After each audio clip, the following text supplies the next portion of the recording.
शरीर को सब याद रहता है। आजकल लोगों में चिंता, असुरक्षा, निराशा के भाव जिस अधिक स्तर पर दिख रहे हैं, उसका प्रमुख कारण यह है कि लोगों के शरीर काफी उलझन में और परेशान हैं। आजकल हम ऐसे वातावरण, ऐसी संस्कृति में रह रहे हैं जहां यह जरूरी नहीं रह गया है कि आप अपना सारा जीवन एक ही साथी के साथ रहें। परिस्थितियां बहुत बदल गई हैं। मेरा मतलब है आजकल साथी भी उपयोग की अंतिम तारीख के साथ आ रहे हैं। आप जब रिश्ता बनाते हैं तो आपको लगता है कि ये जीवन भर के लिए है, लेकिन 3 महीनों में ही आप सोचने लगते हैं, अरे मैं इस व्यक्ति के साथ क्यों कैसे रहूं, क्योंकि आज हमारा जीवन इसी बात पर चल रहा है कि हमें क्या पसंद है और क्या पसंद नहीं है। इसके कारण हमेशा यही स्थिति रहती है कि आज ये, कल वो, आज यहाँ, कल वहाँ, आज शुरू, कल खत्म। जब रिश्ता अस्थिर है या टूट जाता है तो निश्चित ही आप बहुत अधिक पीड़ा झेलते हैं, जो पूरी तरह से अनावश्यक है। अगर आप कई बार ऐसी प्रक्रिया से गुजरते हैं कि आज आप प्यार में हैं, कल नहीं हैं, अगर आप बहुत सारे लोगों से संबंध बना रहे हैं तो कुछ समय बाद आप बिल्कुल संवेदनहीन हो जाएंगे। आप किसी को ऐसे ही पसंद नहीं करते। ऋणानुबंध नाम की भी कोई चीज होती है। ऋणानुबंध कर्म का एक विशेष भाग है। ये कर्मों की एक विशेष संरचना है। ये इसलिए बनता है क्योंकि आप लोगों के साथ घुलते मिलते हैं। जहां पर भी कुछ हद तक निकटता बनती है और मिलन होता है, कुछ ऋणानुबंध बन जाता है। विशेष रूप से जब 2 शरीर नजदीक आते हैं तो ऋणानुबंध कुछ ज्यादा ही गहरा होता है।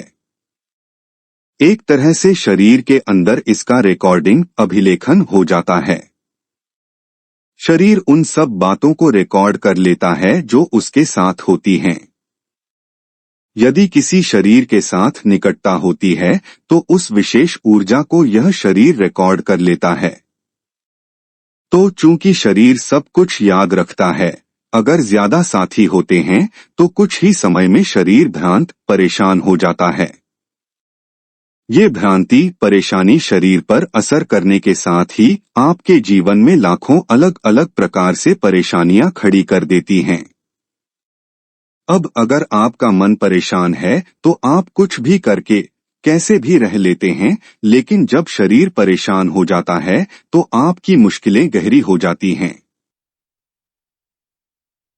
कई प्रकार से आज लोगों में जिस अधिक स्तर पर व्यग्रता, असुरक्षा, विषाद बढ़ गए हैं, वह इसी कारण से हैं कि लोगों के शरीरों में भ्रांति, परेशानी है। ऐसा ही चलता रहा तो कुछ समय बाद आपको पागल होने के लिए कोई खास कारण नहीं लगेगा। शरीर परेशान होने के कारण लोग ऐसे ही पागल हो जाएंगे। लोगों के साथ घुलने मिलने से बनने वाले कर्म। शरीर इस तरह के बहुत से निकटता के संबंधों के कारण परेशान हो जाता है, यह एक बात है।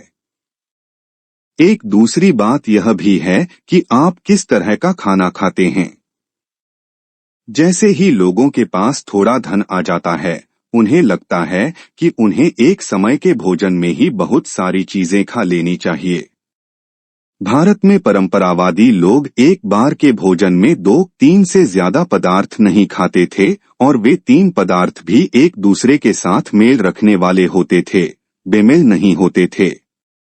लोग अपने शरीर की प्रकृति को इतनी अच्छी तरह से समझते थे कि हमारे घरों में उन्हें पता था कि अगर एक विशेष प्रकार की सब्जी पका रहे हो तो उसके लिए करी एक विशेष प्रकार से बनेगी, मसाले तथा पकाने के माध्यम कुछ खास तरह के होंगे, और अगर ये दूसरे प्रकार की सब्जी पक रही है तो उसकी करी अलग ढंग से बनेगी, मसाले एवं पकाने के माध्यम अलग होंगे, क्योंकि वे जानते थे कि अगर उन्होंने कुछ ये कुछ वो ऐसे ही मिला दिया तो शरीर भ्रांति में पड़ जाएगा। हम जब बच्चे थे तो हमें इस बारे में सिखाया जाता था कि अगर हम सब्जी लेने बाजार जा रहे हैं तो सब्जियों का चुनाव कैसे करें।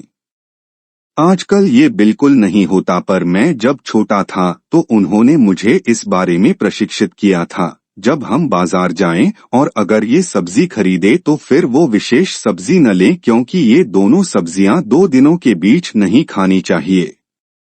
अगर आपने ये सब्जी आज खाई है तो फिर ये वाली सब्जी 2 दिन तक न खाए, अन्यथा शरीर भ्रांति में पड़ जाएगा, परेशान होगा। अगर आपका शरीर एक बार परेशान हो गया तो आप कई प्रकार से अव्यवस्थित हो जाएंगे। इस तरह की समझ लोगों को हमेशा से उन दिनों तक थी। गलत तरह का खाना शरीर में उलझन पैदा करता है। गलत तरह का खाना शरीर में उलझन पैदा करता है। आजकल मैं देखता हूँ, आप किसी भोजन समारोह में जाइए, बिल्कुल पागलपन सा लगता है। अभी हाल ही में एक कार्यक्रम में कोई व्यक्ति बड़े गर्व से बता रहा था, उन्होंने खाने की 270 अलग अलग चीजें बनाई हैं। अब ऐसी स्थिति में होगा यही कि लोग हर चीज में से थोड़ा थोड़ा लेंगे। शरीर इस तरह के खाने से परेशान हो जाता है।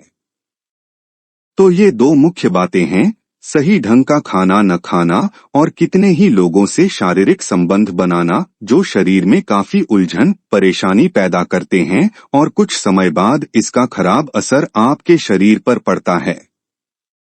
तो क्या मैंने पाप किया है? क्या ये मेरे लिए दंड है? ये वो बात नहीं है, लेकिन हर कार्य का एक परिणाम होता है। ये कोई नैतिक वास्तविकता की बात नहीं है, पर ये अस्तित्व की एक खास प्रक्रिया है। यदि आप अपने मन के द्वारा कुछ खास बातें कर रहे हैं तो कुछ खास परिणाम आएंगे, अगर शरीर से कुछ कर रहे हैं तो उसके भी कुछ अन्य परिणाम मिलेंगे। ये वो बातें हैं जो कभी गहराई से समझी जाती थीं और जीवन को उनके इर्द गिर्द एक खास तौर से बनाया जाता था। अब स्वतंत्रता के नाम पर हम यदि सब कुछ मिटाना चाहें तो फिर हमें तकलीफें तो होंगी ही। शायद कई सदियों के बाद हमें पता चलेगा कि जीवन जीने का ये तरीका सही नहीं था। ऐसे ही रोचक और ज्ञानवर्धक वीडियो को रोजाना सुनने के लिए वीडियो को लाइक करें और चैनल को सब्सक्राइब करें। धन्यवाद।